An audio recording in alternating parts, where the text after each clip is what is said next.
The PGA Tour has finally decided to loosen its grip on player-created content, unveiling a major overhaul of its media and social media policies just days after Bryson DeChambeau openly criticized the organization's restrictive rules. The timing of the changes has sparked widespread discussion across the golf world, with many believing the tour is beginning to realize how much influence modern golf stars now hold outside traditional television broadcasts. For years, the PGA Tour maintained tight control over video footage, tournament week content, and player monetization opportunities. While the policy protected broadcast rights and sponsorship agreements, it also frustrated players who wanted to build personal brands online.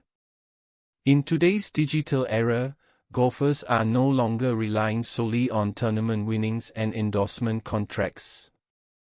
Platforms like YouTube, Instagram, TikTok, and X have become essential tools for reaching younger audiences and creating independent revenue streams. No player has demonstrated the power of digital media in golf more effectively than Bryson DeChambeau. Since joining LIV Golf, DeChambeau has transformed himself into one of the sport's biggest online personalities. His YouTube channel, packed with challenge videos, celebrity collaborations, trick shots, and behind-the-scenes access, has exploded in popularity and now boasts millions of subscribers. His Break 50 series and practice round content consistently generate massive engagement, proving that golf fans are eager for a more personal and entertaining look at professional players. The PGA Tour appears to have taken notice. During a Player Advisory Committee subcommittee meeting held this week at the Truist Championship in Charlotte, the Tour introduced a new set of media guidelines that significantly expand what players are allowed to do with tournament-related content.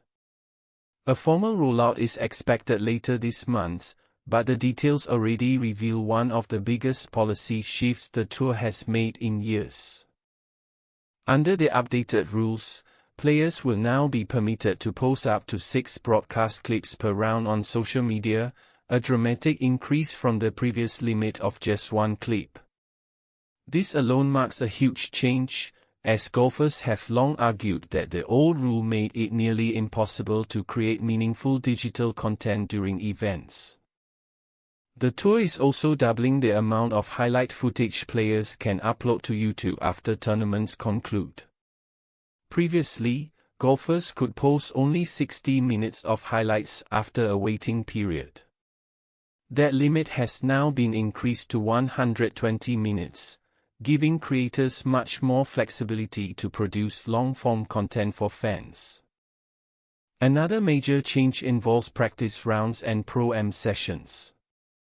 Players will now be allowed to monetize content captured during these periods, meaning creators can earn advertising revenue from videos filmed outside official competition rounds. This represents a substantial opportunity for players who have invested heavily in content creation and brand development. Perhaps the most surprising adjustment is that golfers no longer have to transfer ownership of their YouTube channels to the PGA Tour in order to use archive footage. Under the old system, many creators believed they were sacrificing too much control over their own content platforms. The revised policy removes one of the biggest complaints among digitally savvy players. Additionally, the Tour has removed restrictions on non-competition day filming. Golfers are now free to publish unlimited player-created content during practice days, travel days, and other off-competition periods throughout tournament weeks. In an official statement, a PGA Tour spokesperson described the new approach as part of the organization's effort to modernize and support player branding. The PGA Tour strives to provide the most athlete-friendly social media guidelines in professional sports, the spokesperson explained. The goal is to help players engage with fans, grow their brands, and simultaneously expand the tour's audience while protecting the organization's commercial partnerships. While the tour framed the changes as part of a broader modernization effort, the connection to Bryson DeChambeau's recent comments is impossible to ignore. Earlier this week during LIV Golf Virginia, DeChambeau openly criticized the tour's content policies while discussing what it would take for him to consider returning in the future. According to the two-time US Open champion, content freedom would be one of his non-negotiable demands. DeChambeau revealed that filming collaborative videos with celebrities or creators during PGA Tour weeks had previously been prohibited under tour rules. He suggested those restrictions made it difficult for players to fully capitalize on the growing creator economy that now dominates sports entertainment. His criticism immediately reignited debates about whether the PGA Tour has fallen behind in digital engagement compared to LIV Golf. While the PGA Tour still commands larger traditional audiences and historical prestige, LIV has embraced modern content strategies from the beginning. The Saudi-backed league has encouraged players to create behind-the-scenes videos, franchise content, social collaborations, and personality-driven entertainment. That freedom helped several LIV players rapidly grow their online presence.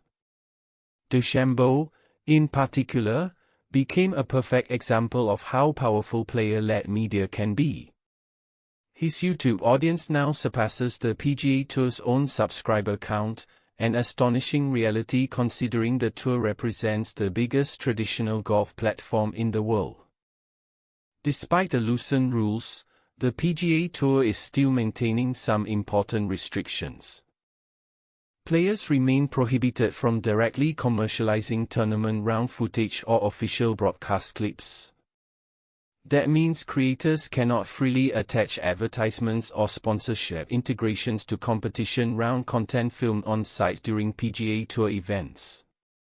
For someone like DeChambeau, whose videos frequently feature sponsors such as Buck Up and Swag Golf, this limitation could still be a sticking point.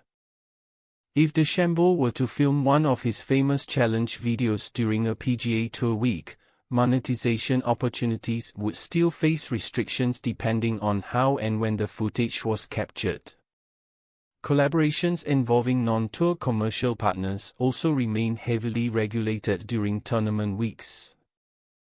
As a result, the new rules may not go far enough to fully satisfy players who have already built successful creator businesses independently. DeChambeau himself has previously hinted that if golf tours cannot accommodate creator freedom, he could eventually scale back competitive golf and focus primarily on YouTube and major championships. That possibility alone demonstrates how dramatically professional sports are changing. The PGA Tour's policy shift also highlights a growing concern about declining television viewership. Reports indicate that the Tour's Sunday broadcasts in 2024 averaged around 2.2 million viewers, representing a noticeable year-over-year decline. Saturday broadcasts also reportedly experienced double-digit percentage drops. Meanwhile, digital golf content continues to thrive online.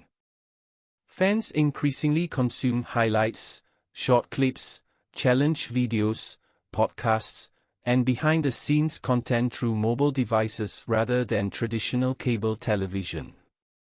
Younger audiences especially prefer player-driven storytelling over formal broadcasts. Recognizing this shift, the tour appears determined to adapt before it loses even more relevance among younger fans. Importantly, several influential PGA Tour players were reportedly involved in shaping the new media framework. The subcommittee reviewing the policy included stars such as Justin Thomas, Ricky Fowler, Max Homa, and Harris English. Many of these players already possess significant online followings and understand the importance of digital engagement. Golfers like Jason Day and Tommy Fleetwood have also quietly built strong YouTube audiences despite operating under the previous restrictive system. With expanded freedoms now available, those numbers could grow significantly faster.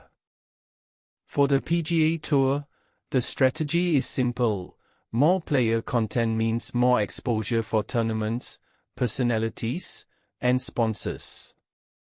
Every vlog, challenge video, and practice round clip serves as free promotion for the tour itself. Instead of fighting the creator economy, the tour is now trying to harness it. The move could also help repair one of the organization's biggest weaknesses compared to LIV Golf. While LIV struggled initially with television ratings and competitive legitimacy, it successfully positioned itself as a modern entertainment product tailored for social media consumption. The PGA Tour, by contrast, often appeared rigid and outdated in its approach to player branding. Now, the tour seems ready to evolve. Whether these changes are enough to convince Bryson DeChambeau or other LIV stars to reconsider their futures remains unclear. However, the policy overhaul sends a strong message. The PGA Tour understands the media landscape is changing rapidly, and players now expect far greater freedom than previous generations ever demanded. The modern golf fan wants access, personality, entertainment, and authenticity. Traditional broadcasts alone are no longer enough. By loosening its restrictions, the PGA Tour is acknowledging a reality that athletes like Bryson DeChambeau have already proven. In today's sports world, creators can be just as powerful as champions.